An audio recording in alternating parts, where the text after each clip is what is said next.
I didn't expect the phone to ring again after that. Not after the silence that followed her voice saying, "I'm on my way, Grandpa." I just sat there in the corner of my kitchen, holding the receiver like it was still warm with her presence. My tea had gone cold. The old wall clock ticked louder than usual, and all I could think was, 30 years. 30 years of birthdays missed, photos unopened, letters unanswered. 30 years of sitting through Thanksgiving meals at that long wooden table, while everyone laughed at jokes I didn't understand anymore, because I was no longer part of their inside world. I was furniture, a background character in a family that had once been mine. Until it wasn't. I suppose I should rewind. Not all the way, but far enough to show you how a man becomes invisible to his own blood. Far enough to make sense of why one girl's quiet visit changed everything. They started pulling away after my wife died. That's when it began, though no one would admit it. My daughters-in-law said I should get out more. My son said they were handling things now, and it was time for me to rest. That word, rest, it's not as kind as it sounds when it's used to push you out of your own life. They moved my things from the den to the basement, canceled my Sunday errands because they already did the shopping. When I asked where my name had gone from the utility accounts, they said, not to worry, that it was simpler this way. What they meant was I was becoming a burden, something to be managed, smiled at, pacified, but not listened to, not truly. And when I tried to assert myself, when I brought up the will, or the house, or my late wife's ring, there was a polite silence. Kind you give an old man you think has already forgotten what day it is, except I hadn't. I remembered everything. I remembered that I loaned my oldest son money for his first business, that I sat at my daughter's bedside the night before she miscarried, holding her hand and praying when her husband couldn't face the grief, that it was me who built the crib for every grandchild born under my roof. I remembered how much of myself I had poured into this family, and how quietly they had walked away once they believed they'd gotten all they could from me. It would have hurt less if it happened all at once, but this kind of abandonment comes in slow inches. First, they forget to invite you. Then they remember too late. Then they stop remembering at all. I stopped getting Christmas cards. I stopped getting calls on my birthday. I stopped being dad or grandpa. I became him. He's fine. He's just old. Don't worry about him. And the thing about growing old in silence is that you start to believe maybe they're right. Maybe you are just something to be taken care of until the end comes. But then, she showed up. Out of all of them, it was Emily who remembered. My son's daughter. She was 17 when she first came back into my life. Not for money, not for any obligation, but because she said she missed the way my stories made her feel safe. That's what she said. Safe. Like the world slowed down when she was here. She brought me lemon cookies from the same bakery her grandmother used to love. She sat on the back porch with me, barefoot, like she did when she was little. She didn't look at her phone. She didn't cut the visit short. She asked questions about the war, about my hands, about the scar on my cheek I'd never told anyone about. She listened, and for a while, I didn't say anything about the will. I didn't want her visit to mean something else. I wanted to know what it felt like to be wanted, just for myself. Not for the house, not for the inheritance, not for the title deed or the trust, just me. But something shifted when I overheard my son talking in the other room one day. He didn't know I was awake. He didn't know the nurse had left the door open a crack. She's wasting her time, he said. There's nothing left for her. Everything's already settled.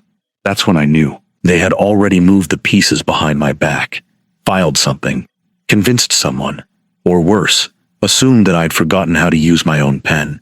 That's when I reached for the drawer. The one I hadn't opened in years. The one with the original will, the safety deposit receipts, and the handwritten letter I had started a decade ago but never finished. That night, I called a lawyer. Not the family one. A new one. A young man who shook my hand like I still mattered. We talked for hours. We rewrote everything. And at the very top, I wrote her name. Not because she earned it through blood, but because she remembered me when everyone else forgot. Because she didn't treat me like I was on the way out. Because she made me feel like there was still life left to be lived. Even if all I could offer was lemon cookies, old porch stories, and a place to sit and breathe. That's when I knew the letter had to be finished. And when I mailed it, sealed with the new will tucked behind it, I didn't expect tears. But when the phone rang again, and I heard her crying on the other end, all I said was, "Now you know." She asked me, through tears, why I had never said anything earlier, Why I had never told her how alone I felt, how far I had been pushed from the family I once held together like mortar between bricks. I didn't have an answer that would make sense to someone her age. I told her the truth, that when people begin to forget you, you start forgetting yourself too. That sometimes silence is easier than admitting the pain. I said it gently, because I didn't want her to carry that guilt. She wasn't part of the forgetting. She was the exception. And I needed her to know that, more than anything. It's a strange thing the way one person can remind you of your own worth after a lifetime of being overlooked. She did that, just by showing up. The others didn't take it well, of course. Word got around fast. My oldest son was the first to call, not to ask how I was, not to say he was sorry, but to accuse. He asked me if I was being manipulated, if Emily had put ideas in my head, as if I hadn't been lucid every morning for the last 10 years, reading the paper, watering the garden, paying attention to which birds still visited and which had long since flown off. I told him I'd never been clearer, that the new will was final. He went quiet, not the respectful kind, the angry kind, the calculating kind, the kind that told me he was already thinking about the money, about the house, about what he believed had been promised. Promised by time, by tradition, by convenience. But I owed him nothing. Not anymore. The next week, my younger son came by unannounced. He hadn't visited in years, not once since his last divorce. He brought a bottle of wine I couldn't drink and a grin too wide to trust. He sat across from me in the living room and talked about old times, about how much he missed Mom, about how grateful he was for all the things I'd taught him. I let him speak. I let him think I was softening, and when he paused, expecting me to say something sentimental, I simply asked if he wanted to read the new will. His face changed, like a mask slipping. He didn't take the paper. He stood up and left without finishing his drink. That told me everything. I won't pretend I didn't feel something break inside me that week. Not regret exactly, but a kind of mourning. Mourning for the family I thought I had. Mourning for the time I spent protecting them, providing for them, making excuses for their distance. I realized then that love without respect is hollow. That duty without kindness becomes quiet cruelty. And that the worst betrayal doesn't come from enemies. It comes from the people who stop seeing you. I had become a piece of furniture in their lives. Useful, stationary, forgotten when not needed. Emily kept calling, not to ask about the inheritance, not to talk about the money. She asked if I was eating well, if I was sleeping, if I needed anything from the pharmacy. One afternoon, she sent a delivery driver with a basket of fresh peaches, because she remembered they were my favorite, and the season was short. That's how I knew I'd made the right decision. Not because of the gift, but because she remembered. Because she knew what mattered to me, even in silence. There was a letter I wrote her that no one else will ever see. I placed it inside a small tin, the kind my wife used to keep sewing needles in. I tucked it beneath the will in my desk drawer. In it, I told her what she gave me. Not just comfort, not just company, but clarity. I told her that in a house full of shadows, she was the only light that stayed steady. That I had watched her grow from a curious child to a woman who still had the courage to be kind in a family that had forgotten how. That I didn't leave her everything out of revenge, but out of recognition, because she was the only one who came not to take, but to give. The nurse, a quiet man named Raymond, helped me notarize the final copy. He didn't say much, just nodded and said, "Good choice." I think he saw a lot more than I realized. He was the one who wheeled me out to the porch when the weather was good, who adjusted my pillows without being asked, who always gave me an extra napkin when I had soup. He once told me he hadn't spoken to his own father in over a decade, that something small had broken between them, and neither had been brave enough to fix it. I told him sometimes silence is a defense, but sometimes it's a wound, and it's not always clear which one it is until it's too late. I began writing letters again after that, not for the family, for myself. Small things, memories, reflections, pieces of the past I didn't want to vanish when I did. I wrote about the first time I saw my wife in her yellow dress, about the night the power went out and the children slept by the fireplace, about the time I cried alone in the garage because I couldn't afford braces for my youngest and didn't know how to tell him. I wrote because writing made me feel like I still mattered, like my story wasn't over just because my voice had been ignored. Emily came to visit again a few weeks later. She brought a photo album, not the digital kind, but one with real pages. She had printed out pictures from her childhood, pictures of us, me holding her by the swings, Me walking with her at the lake. She had written captions beneath each one in pen. This day meant everything to me. You said I was brave. I kept the pine cone you gave me. I didn't cry then, not in front of her, but when she left, and I opened the album again in the quiet, I wept, not because I was sad, but because I had been remembered. It wasn't long after that the others began circling again.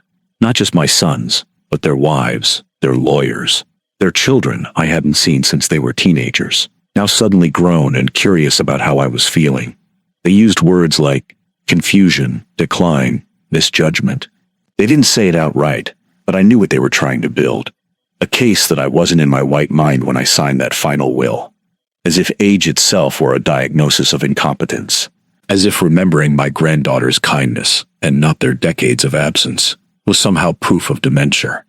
But I had prepared for this. My new lawyer had recorded every meeting, time-stamped every page, and even brought in a neutral medical examiner to confirm my mental clarity. I had no illusions about the war they would try to wage after I was gone, but I wasn't going to let them win it while I was still here. One afternoon, I overheard my youngest granddaughter, the one who hadn't visited me in over 6 years, talking to her mother on speakerphone in the hallway. She didn't know I could hear her. He probably doesn't even remember what's in the will, she said. He's just doing what that girl tells him. She always was manipulative. That word hit like a nail to the chest. Manipulative. That's what they thought kindness looked like. That's what they thought it meant when someone still cared. In their world, love was currency, and every gesture had to be transactional. They couldn't fathom the idea that someone might be good, without motive, without strategy, without trying to buy a place at the table. I made peace with it that night. Not with them, but with myself. I stopped hoping they'd change.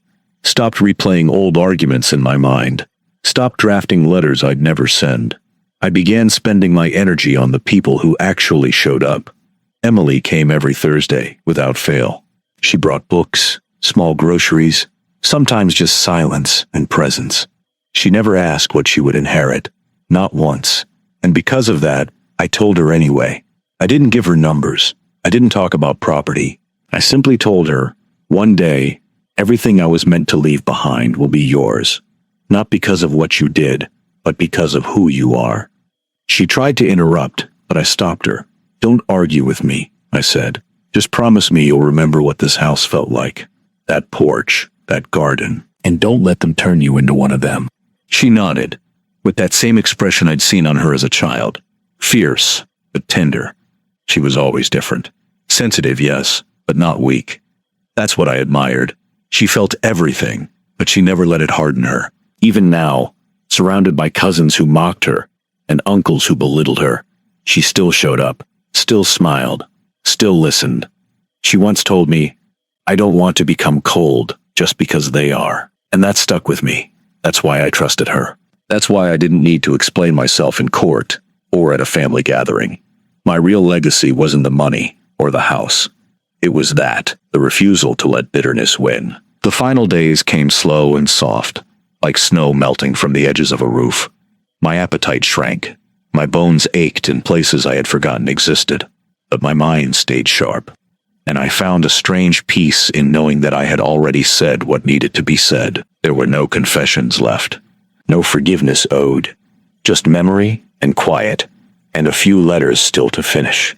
I wrote one for each of them, not to give, but to release. Each son got a letter, each daughter-in-law. I wrote plainly, no anger, no judgment, just truth, what they did, what they didn't, what it cost. I left them in a sealed box labeled, not to be mailed. It wasn't about sending them guilt. It was about freeing myself from it. Emily was with me the last week. She didn't stay overnight. I wouldn't allow it. But she visited every day. She sat by the window, then read aloud. She brought my favorite mint tea, and made sure the blanket stayed tucked at my knees. She didn't cry, not in front of me. But I saw it in her hands. The way they trembled when she refilled my water. The way her voice caught on certain sentences. She asked once if I was afraid. I told her no. That I was tired, but not scared. That the only fear I ever had was dying forgotten. And now, because of her, I knew I wouldn't. When the end came, it was quiet. I was in bed, watching the light move across the ceiling, thinking about a morning 60 years ago, When my wife brought me coffee and a chipped mug and kissed my forehead without saying a word. That's what I held on to. Not the betrayals, not the silence, but the small kindnesses, the things that lasted, the love that returned even when so much else had left. I closed my eyes and felt her hand in mine, not my wife's, but Emily's, and I knew I had done the right thing.